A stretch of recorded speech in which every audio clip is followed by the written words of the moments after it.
providing opportunities for students to take roles. Hello teachers, బోధన దృశ్య మాలికకు స్వాగతం. ఈ వీడియోలో క్లాస్ రూమ్లో రోల్స్ను పోషించే అవకాశాలను స్టూడెంట్స్కి అందించడాన్ని మనము అన్వేషిస్తాము. ప్రారంభించడానికి ముందు మనం ఆలోచన రేపే ఒక సన్నివేశాన్ని చూద్దాం. మీరు దీని గురించి ఆలోచించండి. మీ క్లాస్ రూమ్లో స్టూడెంట్స్ డిఫరెంట్ రోల్స్ను పోషిస్తున్నారు. ఈ కింద పేర్కొన్న వాటిలో స్టూడెంట్స్ బాగా నేర్చుకునేందుకు ఏది సహాయపడుతుందని మీరు అనుకుంటున్నారు? ఒక స్టూడెంట్ అటెండెన్స్ టైంలో నేమ్స్ రాయడం, ఒక స్టూడెంట్ మ్యాథ్స్ ప్రాబ్లంను క్లాస్కి వివరించడం, ఒక స్టూడెంట్ బెంచీలను అరేంజ్ చేయడంలో సహాయం చేయడం, ఒక స్టూడెంట్ క్లాస్కి సంబంధించిన లెసన్లోని ముఖ్య అంశాలను సమ్మరైజ్ చేయడం. ఈ 4 రోల్స్లో స్టూడెంట్స్ లెర్నింగ్కి ఏ రోల్స్ నిజంగా దోహదపడతాయి? మీరిక్కడ వీడియోను పాజ్ చేసి ఆలోచించడానికి 1 నిమిషం వెచ్చించవచ్చు. ప్రతి క్లాస్ రూమ్లో స్టూడెంట్స్ రోల్స్ను పోషించేందుకు దినచర్య మరియు టాస్క్లు ఉంటాయి. అయితే స్టూడెంట్స్ తీసుకునే రోల్ వారి లెర్నింగ్ని ఎలా ఇంపాక్ట్ చేస్తుందో మీరు ఎప్పుడైనా ఆలోచించారా? అన్ని రోల్స్ సమానంగా అర్థవంతమైనవి కావు, లేదా ప్రతి పాత్ర విద్యార్థుల్లో స్వయంక్రియను అభివృద్ధి చేయడంలోనూ సహాయపడదు. ఈ వీడియోలో టీచర్స్ క్లాస్ రూమ్లో మీనింగ్ఫుల్ రోల్స్ను స్వీకరించడానికి స్టూడెంట్స్కు అవకాశాలను ఎలా అందించవచ్చో మనం విశ్లేషిస్తాము. లెర్నింగ్లో వారిని చురుకుగా నిమగ్నం చేసే రెస్పాన్సిబిలిటీని మరియు కాన్ఫిడెన్స్ని పెంపొందించే రోల్స్ను విశ్లేషిస్తాము. ఈ వీడియో ముగిసే సమయానికి మీరు క్లాస్ రూమ్లో స్టూడెంట్స్కు అవకాశాలు కల్పించడంలో వాటి ప్రాముఖ్యతను వివరించగలరు. స్టూడెంట్స్ క్లాస్ రూమ్లో అర్థవంతమైన రోల్స్ పోషించడానికి వారికి అనుమతించే స్ట్రాటజీలను అమలు చేయగలరు. క్లాస్ రూమ్లో స్టూడెంట్స్కు అర్థవంతమైన రోల్స్ను అందించడం అంటే ఏమిటో అర్థం చేసుకోవడం ద్వారా ప్రారంభిద్దాం. చాలా క్లాస్ రూమ్స్లో స్టూడెంట్స్కు మెటీరియల్స్ను డిస్ట్రిబ్యూట్ చేయడం, బోర్డును క్లీన్ చేయడం, స్టాఫ్ రూమ్కి వెళ్లడం లేదా క్లాస్ని మానిటర్ చేయడం వంటి లిమిటెడ్ రోల్స్ తరచుగా కేటాయించబడతాయి. ఈ టాస్కులు సహాయకరంగా ఉన్నప్పటికీ అవి స్టూడెంట్స్ లెర్నింగ్కి యాక్టివ్గా సహకరించవు. అవి కాకుండా మీనింగ్ఫుల్ రోల్స్ స్టూడెంట్స్ను లెర్నింగ్ యాక్టివిటీస్లో యాక్టివ్గా ఎంగేజ్ చేయడానికి మరియు లెర్నింగ్ యాక్టివిటీస్లో బాధ్యత వహించడానికి శక్తినిస్తాయి.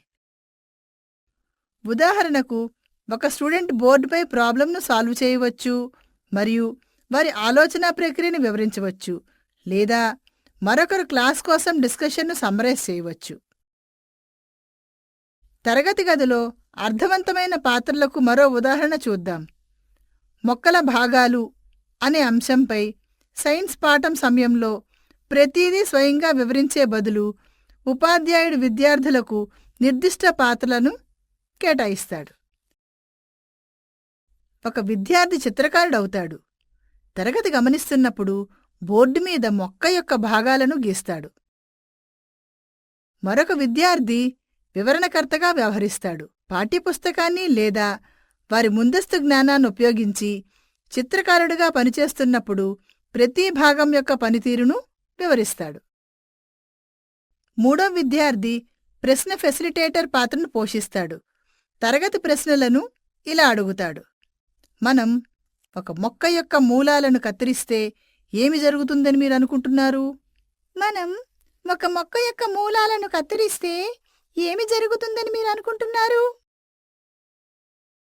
ఈ విధానం ఎక్కువ మంది విద్యార్థులకు అర్థవంతమైన పాత్రలను పోషించడానికి, అభ్యాస ప్రక్రియకు దోహదం చేయడానికి, విమర్శనాత్మకంగా ఆలోచించడానికి మరియు అంశంతో ప్రత్యక్షంగా నిమగ్నం కావడానికి వీలు కల్పిస్తుంది.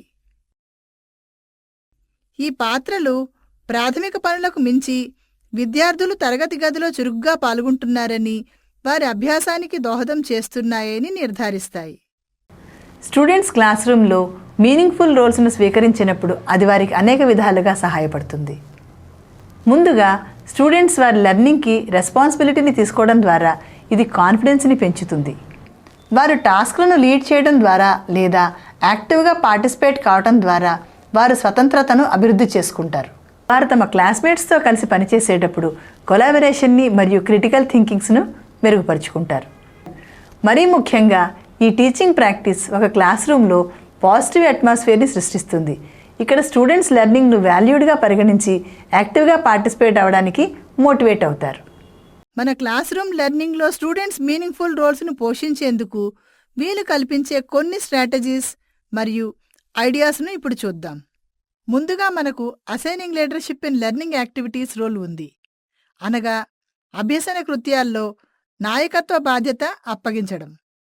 రోజువారీ పాఠాల అభ్యసన కృత్యాల్లో నాయకత్వ పాత్రలను ఉద్దేశపూర్వకంగా కేటాయించడం విద్యార్థులకు తరగతి గదిలో వారి అభ్యాస యాజమాన్యాన్ని తీసుకోవడంలో సహాయపడే సులభమైన మార్గాల్లో ఒకటి.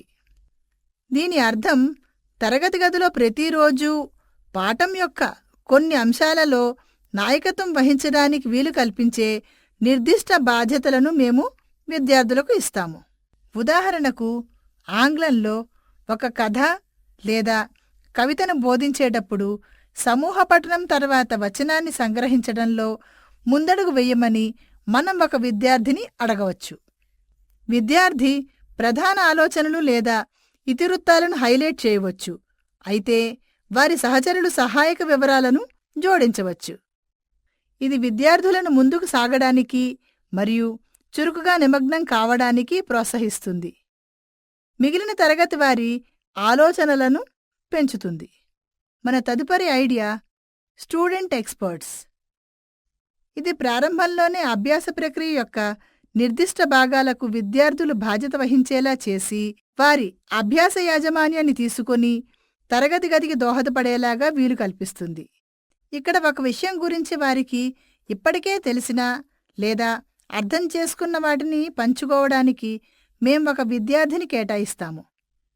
ఇది వారి అవగాహనను బలోపేతం చేస్తుంది మరియు వారు నాయకత్వ పాత్రను పోషిస్తున్నప్పుడు విశ్వాసాన్ని పెంచుతుంది. ఉదాహరణకు విజ్ఞాన శాస్త్రంలో మొక్కల కణాలపై ఒక పాఠం సమయంలో మనం ఒక విద్యార్థిని క్లోరోప్లాస్ట్ నిపుణుడుగా కేటాయించవచ్చు. సూర్యరశ్మిని శక్తిగా మార్చడం ద్వారా కిరణజన్య సంయోగ క్రియను ఎలా ప్రారంభించాలో క్లోరోప్లాస్ట్ల పాత్రను సమూహానికి వివరించడం వారి బాధ్యత. చర్చలోని ఈ భాగానికి విద్యార్థి జవాబుదారీగా ఉంటాడు. వారు తమ వివరణను స్పష్టంగా సిద్ధం చేసి వ్యక్తీకరించేలా చూసుకుంటారు. దీన్ని మరింత మెరుగుపరచడానికి క్లోరోప్లాస్ట్ ఏమి చేస్తుంది వంటి సూచనలను ముందుగానే మార్గదర్శకత్వం అందించవచ్చు. లేదా మొక్కల మనుగడకు ఇది ఎలా ముఖ్యమైనది వారు పంచుకున్న తర్వాత వారి సహచరులు ప్రశ్నలు అడగవచ్చు లేదా వారి స్వంత అంతర్దృష్టులను జోడించవచ్చు. ఇది లోతైన చర్చను ప్రోత్సహిస్తుంది. ఈ వ్యూహం నేర్చుకోవడానికి కొంత బాధ్యతను విద్యార్థులపైకి మారుస్తుంది. వారి పాత్ర సమాచారాన్ని గ్రహించడం మాత్రమే కాదు, చురుకుగా పంచుకోవడం మరియు సహకరించడం కూడా అని తెలుసుకోవడానికి వారికి సహాయపడుతుంది. ఇప్పుడు మనం మూడవ స్ట్రాటజీ ఫ్లిప్డ్ క్లాస్ రూమ్ని పరిశీలిద్దాం. ఫ్లిప్డ్ క్లాస్ రూమ్ అనేది రివర్స్ చేసిన traditional teaching approach. Teacher facilitate చేస్తున్నప్పుడు బేసిక్ టీచింగ్ రోల్స్ను స్టూడెంట్స్కు షిఫ్ట్ చేసే స్ట్రాటజీ. ఈ స్ట్రాటజీలో స్టూడెంట్స్కు లెసన్ టైంలో లేదా లెసన్ టైం కన్నా ముందు సింపుల్ మెటీరియల్స్ను రివ్యూ చేసి కాన్సెప్ట్ని సిద్ధం చేయడానికి వారికి సమయం ఇవ్వబడుతుంది. ఈ తయారీ వారి మెయిన్ యాక్టివిటీస్లో యాక్టివ్ రోల్స్ను స్వీకరించడానికి సిద్ధంగా ఉన్నారని నిర్ధారిస్తుంది. సమయానికి ముందే మెటీరియల్తో లోతుగా నిమగ్నం అవ్వటం ద్వారా స్టూడెంట్స్ తమ స్నేహితులతో మీనింగ్ఫుల్గా కొలాబరేట్ అవ్వడానికి మెరుగ్గా సిద్ధమవుతారు. ఉదాహరణకు మ్యాథ్స్ క్లాస్లో గుణకారమును అర్థం చేసుకోవడంలో కొంచెం ముందున్న కొంతమంది స్టూడెంట్స్ను టీచర్ గుర్తిస్తారు. ఈ స్టూడెంట్స్కు ఇంటి వద్ద లేదా క్లాస్లో ఖాళీ సమయంలో ముందుగా ప్రాక్టీస్ చేయడానికి సింపుల్ 2 డిజిట్లలో మల్టిప్లికేషన్ ప్రాబ్లమ్స్ వర్క్షీట్ను అందించబడుతుంది. లెసన్ టైంలో టీచర్ చిన్న గ్రూప్స్ను ఫామ్ చేస్తారు మరియు ప్రిపేర్ చేసిన స్టూడెంట్స్లో ఒకరిని గ్రూప్ గైడ్గా నియమిస్తారు. గ్రూప్ గైడ్ వారి తోటివారికి కాంప్లెక్స్ మల్టిప్లికేషన్ ప్రాబ్లంను సాల్వ్ చేయడంలో కొంచెం సహాయపడతారు. వారు అనుసరించిన స్టెప్స్ను వివరిస్తారు మరియు సొల్యూషన్ కొరకు వారి క్లాస్మేట్స్తో కలిసి పనిచేస్తున్నప్పుడు సపోర్ట్ను ఇస్తారు. ఈ అప్రోచ్ సిద్ధంగా ఉన్న స్టూడెంట్ యొక్క అవగాహనను బలోపేతం చేయడమే కాకుండా తోటివారితో పరస్పరంగా నేర్చుకునే భావనతో యాక్టివ్గా ఎంగేజ్ అయ్యేలా సహకార వాతావరణాన్ని కూడా సృష్టిస్తుంది. ఇప్పుడు చివరి idea, rotating roles among students. తరగతి గదిలో రొటేటింగ్ పాత్రలు ప్రతి విద్యార్థికి అర్థవంతమైన బాధ్యతలను స్వీకరించే అవకాశం ఉండేలా చేస్తుంది.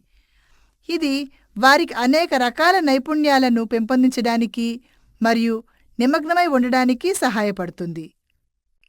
ఇది ఒకే స్టూడెంట్కు ఎల్లప్పుడూ నాయకత్వ పాత్రలు కేటాయించకుండా నిరోధిస్తుంది. ఉదాహరణకు, వస్తువులను వర్గీకరించే ఈవీఎస్ సమూహ కార్యకలాపాల్లో ఉపాధ్యాయుడు సమూహంలోని ప్రతి విద్యార్థికి ఒక నిర్దిష్ట పాత్రను కేటాయిస్తాడు. స్టార్టర్ అనగా విభజించే వ్యక్తి వస్తువులను సజీవ మరియు నిర్జీవ వస్తువుల వంటి వర్గాలుగా నిర్వహిస్తుంది. రికార్డర్ సమూహం యొక్క పరిశీలనలు మరియు ఫలితాలను రాస్తాడు. ప్రెజెంటర్ అనగా సమర్పకుడు సమూహం యొక్క పనిని సంగ్రహించి దానిని మొత్తం తరగతితో పంచుకుంటాడు. తదుపరి కార్యాచరణలో ఈ పాత్రలు తిప్పబడతాయి. తద్వారా ప్రతి విద్యార్థికి భిన్నమైన బాధ్యతను స్వీకరించే అవకాశం ఉంటుంది.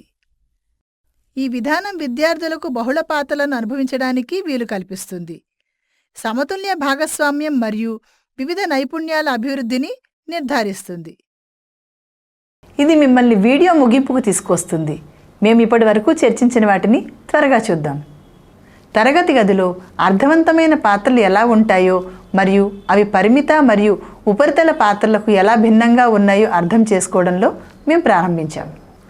విద్యార్థులకు అర్థవంతమైన పాత్రలను అందించడం యొక్క ప్రాముఖ్యత మరియు అది వారి స్వయం ప్రపత్తిని ఎలా ప్రోత్సహిస్తుందో మనం చర్చించాము. రోజువారీ తరగతి గది అభ్యాసాలలో విద్యార్థులకు మరింత అర్థవంతమైన పాత్రలను ఎలా అందించవచ్చో ఏకీకృతం చేయడానికి మేము కొన్ని ఆలోచనలు మరియు వ్యూహాలను అన్వేషిస్తాము. మీరు వీటిని మీ తరగతి గది పద్ధతుల్లో ఏకీకృతం చేసి విద్యార్థుల స్వయం ప్రపత్తిని ప్రోత్సహిస్తారని మేము ఆశిస్తున్నాము. Thank you.